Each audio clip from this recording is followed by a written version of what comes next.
उधर चूरू में बारिश की बूंदें रबी की फसलों के लिए अमृत समान है। 15 दिनों में दूसरी बार मावठ आने से रबी की बोई गई फसलों को जान मिल गई है। बारिश से बारानी फसलों को ज्यादा फायदा होगा। करीब 4 लाख हेक्टेयर बारानी फसल का ये एरिया है। बारानी के लिए बारिश ही आधार है। ये फसलें मार्च तक तैयार हो जाएंगी। जयपुर मौसम केंद्र के अनुसार 14 और 15 जनवरी को एक और विक्षोभ से चूरू समेत बीकानेर संभाग में कहीं कहीं बारिश की संभावना है। 15 जनवरी से एक और विक्षोभ के सक्रिय होने की संभावना है। चूरू जिले में बारिश होने की संभावना जताई जा रही है।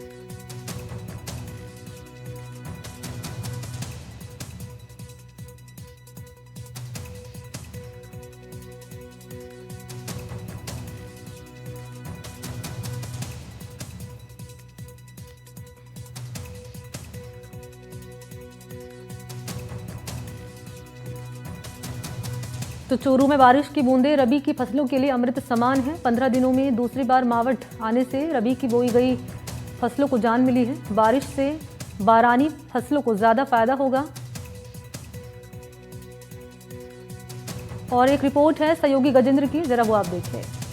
हम इस समय खेत में खड़े हैं और हमारे साथ कुछ किसान हैं, उनसे बातचीत करेंगे, जानने की कोशिश करेंगे आखिर कैसे देखते हैं इस मावठ की बारिश को। बहन, क्या नाम आपका? रचना। रचना, आज इस प्रकार से बारिश हुई है, कैसे देखते हैं, कितना लाभ हुआ आपकी फसलों को?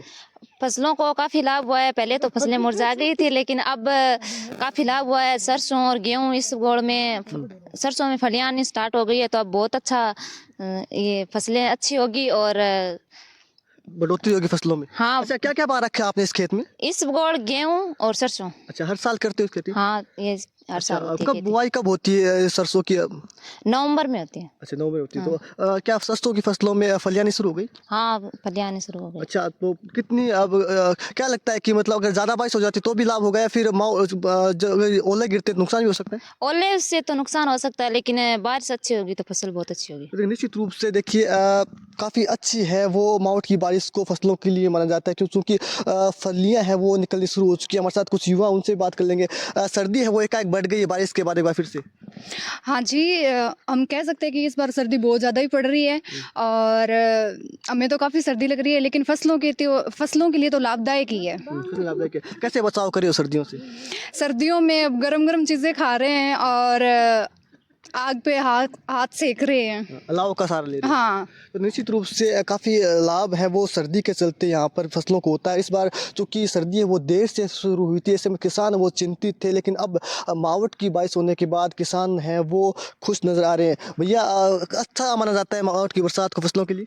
हाँ, बिल्कुल अच्छा माना जाता है। और अभी जैसे इस टाइम में अगर बरसात होती है तो फसलों के लिए लाभदायक होती है। काफ़ी ग्रोथ करती है। हाँ, बिल्कुल काफ़ी ग्रोथ करती है। बारिश है वो कहीं ना कहीं अमृत के समान है। ऐसे में अब चूरू जिले के वो किसान हैं वो काफ़ी खुश नज़र आ रहे हैं। उनका मानना है कि यदि आगामी कुछ दिनों में एक आध बारिश इसी प्रकार से हो जाती है तो इनको और ज़्यादा लाभ हो सकता है। वहीं मौसम विभाग की माने तो आगामी 16 और 17 जनवरी के आसपास एक बार फिर से पश्चिमी विक्षोभ है वो सक्रिय होता हुआ नज़र आ रहा है, जिसके चलते एक बार फिर से यहाँ पर बारिश है वो हो सकती है। लेकिन हाल फिलहाल में मावठ की बारिश के बाद किसानों के चेहरे वो खिले हुए हैं। वहीं बारिश के बाद कहीं ना कहीं तापमान में भी भारी गिरावट एक बार फिर से आ गई है। ऐसे में चूरू जिले के न्यूनतम तापमान की बात करें तो चूरू जिले का न्यूनतम तापमान है वो 5 डिग्री के इर्द गिर्द घूम रहा है, जबकि अधिकतम तापमान में भी गिरावट दर्ज की गई, जहां बीते शुक्रवार को तापमान जिले का 25 डिग्री तक पहुंच चुका था। वहीं अब एक बार फिर से 11-12 डिग्री के आसपास चूरू जिले का अधिकतम तापमान है वो चल रहा है। ऐसे में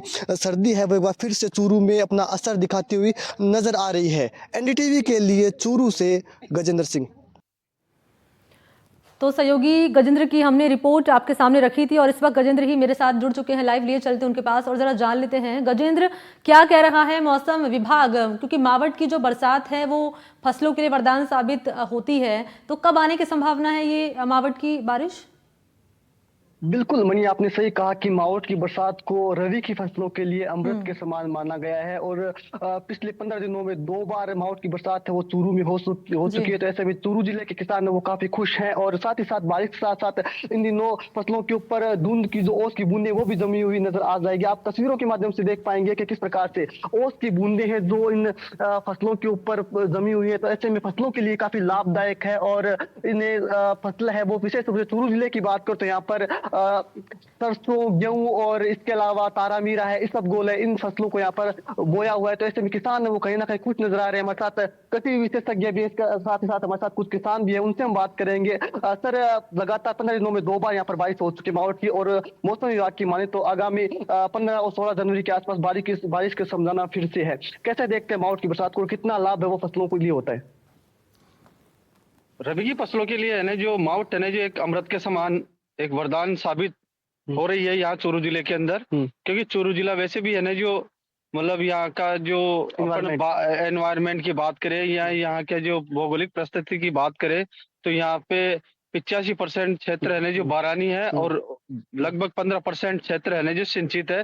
तो रबी के अंदर यहाँ पे मोस्टली है ना जो कंजर मॉइस्चर के अंदर है ना जो चना लिया जाता है, और चने के लिए चने में भी है ना जी ये बहुत मतलब अमृत के समान ये मतलब जो मावठ हुई है होगी। और जो अपन सरसों है, गेहूं है, जो है, तारा मेरा है, इसके अंदर भी ये अमृत के समान है। इसका मुख्य कारण ये है कि एक तो किसान की है ना जो उसका जो बजट होता है वो मावठ होने से कम हो जाएगा। दूसरा, जमीन के अंदर जितने भी पोषक तत्व पड़े हैं जो ये मावठ हो रही है, हल्की बरसात हो रही है, इससे क्या है कि पौधे को डायरेक्ट है ना जो जमीन में पोषक तत्व पड़े हैं वो घुल के और मिल जाएंगे, जिससे कि पौधे की ग्रोथ है ना जो अच्छी हो जाएगी, फसल अच्छी हो जाएगी, अच्छी होगी। और मतलब एक तरह से यूरिया की बात करें कि फसल में, खड़ी फसल में अपन जो यूरिया देते हैं तो यूरिया की जो मात्रा है या देना है वो भी नहीं दिया जाएगा, क्योंकि ये जो मावठ है ना ये एक तरह से यूरिया का काम करेगी फसल में। तो निश्चित रूप से मावठ की बरसात तो वो किसानों के लिए अमृत के समान है। हमारे साथ किसान भी, उनसे बात कर लेंगे। अंकल, क्या नाम है आपका?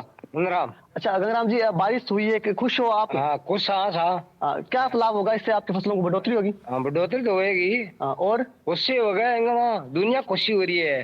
तो देखिए इनकी खुशी चेहरे को देखी भी जा सकती है। सरसों है, जौ है, तारामीरा है, चेना है, सब भी फायदा हुआ है। देखिए सर, बारिश जब होती है तो निश्चित रूप से किसान खुश होता है, और किसान खुश होता है तो निश्चित ही देश खुश होता है। जी मणि। बिल्कुल, और किसान यहाँ पर कह रहे हैं कि काफ़ी जो फ़ायदा है मावठ की फसलों से होता है। तो यहाँ पर हम ये जानना चाहेंगे कि क्या, जैसे कि 15 जनवरी की तारीख बताई जा रही है गजेंद्र की, मावठ की बारिश होने की संभावना है, और क्योंकि कोहरा भी पड़ रहा है तो कोहरे से क्या किसानों की फसलों को नुकसान हो रहा है? नहीं, देखिए जो कोहरा भी पड़ रहा है इससे किसानों की फसलों को नुकसान नहीं है, लाभ है। इसके अलावा 15 तारीख को बारिश होगी तो कितना लाभ होगा, क्या कहेंगे? बिल्कुल सर, दुगना लाभ होगा। जो एक अपन बात करते हैं कि किसान की आय दुगनी, तो अगर ऐसा कोहरा हो जाएगा, ये ऐसी मावठ हो जाएगी तो मतलब निश्चित रूप से रबी की फसलों के अंदर है ना जो 10 से 15% है ना जो उपज है ना उसके अंदर वृद्धि होगी, और साथ में किसान को है ना जो कुछ बचत भी होगी।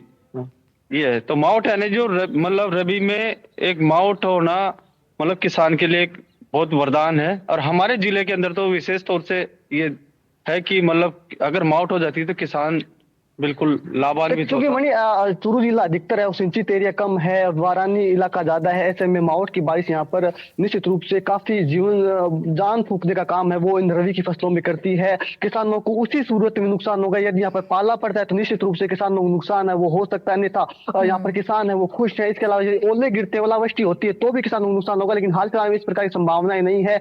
आगामी 15 और 16 जनवरी के आसपास पश्चिमी विक्षोभ एक बार फिर से सक्रिय होगा, तब यहाँ पर एक बार फिर से बताया जा रहा है कि मावठ की बरसात है वो हो सकती है। वहीं धुंध के चलते भी किसानों की फसलों को लाभ है वो हो रहा है। जी मणि। ठीक है, बहुत शुक्रिया आपका गजेंद्र तमाम जानकारी देने के लिए।